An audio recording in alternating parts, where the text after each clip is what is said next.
अस्सलाम वालेकुम। आज हम बनाने जा रहे हैं बहुत ही मज़ेदार और बहुत ही सिंपल सी मूंग मसूर की दाल की रेसिपी। दाल को सबसे पहले यहाँ पर मैंने एक बर्तन में ऐड कर लिया, थोड़ा सा पानी उसमें ऐड कर देंगे, ठीक है। जो फ्लेम है उसको आपने बिल्कुल लो रखना है। यहाँ पर मैंने टमाटर ले लिए हैं और हरी मिर्चें ले ली हैं और अदरक ले लिया। इसको यहाँ पर मैं अच्छी तरह से चॉप कर लूँगी। ये देखिए यहाँ पर मैंने इसको चॉप कर लिया। अब मैं इसको यहाँ पर दाल में ऐड कर दूँगी।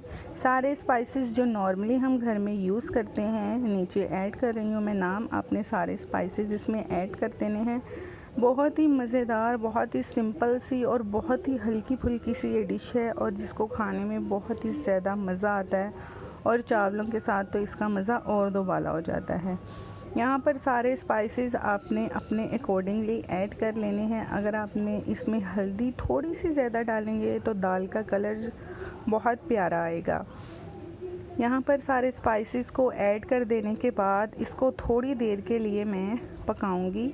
15 मिनट यहाँ पर इसको पका लिया है और ये देखें जो पानी है वो खुश्क हो गया और दाल भी अच्छी तरह से पक चुकी है। इसको अच्छा सा टेक्सचर देने के लिए यहाँ पर मैं 5 मिनट इसको और पका लूँगी। यहाँ पर इंग्रेडिएंट्स हैं तड़के के लिए जो यहाँ पर मैं इसको तड़का लगाने वाली हूँ।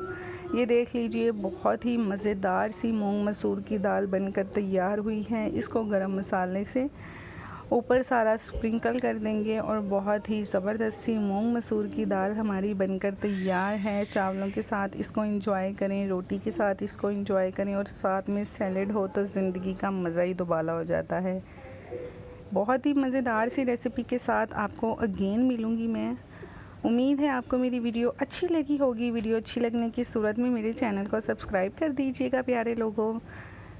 नेक्स्ट वीडियो के साथ फिर आप लोगों से मुलाकात होगी। तब तक के लिए मुझे इजाज़त दीजिएगा। अल्लाह हाफिज़।